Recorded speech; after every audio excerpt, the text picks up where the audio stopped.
তাআলা আনহু বললেন, ফাওয়াল্লাহি ইন্না লাকাযালিক, ও হানজালা শুধু তোমার নয়, আল্লাহর কসম করে বলি আমাদেরও এমন হয়, আমাদেরও তো এরকমই হয়। সুতরাং এর সমাধান কি করা যায়?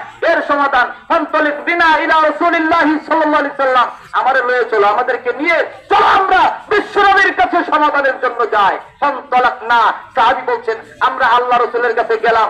এবার ফালাম্মা রাহু রাসূলুল্লাহি সাল্লাল্লাহু আলাইহি সাল্লাম, আল্লাহ রাসূল যখন আল্লাহ রাসূলের কাছে গেলেন, তখন আল্লাহ রাসূল দেখলেন হানজালা এখনো কাঁপতে আছে, হানজালা এখনো কাঁপতে আছে। তখন আল্লাহ রাসূল বললেন, মালাকা ইয়া হানজালা, হানজালা তোমার কি হয়েছে, কাঁদছো কেন?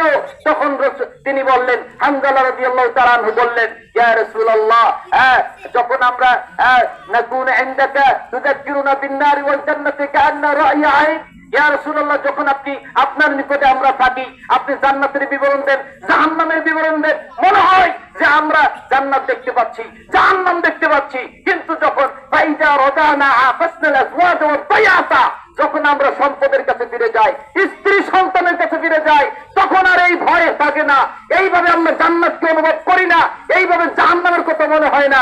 সুতরাং মনে হয় আমি মুনাফিক হয়ে গেছি, আমি ধ্বংস হয়ে গেছি। তখন আল্লাহ রাসূল কি বলছেন জানে?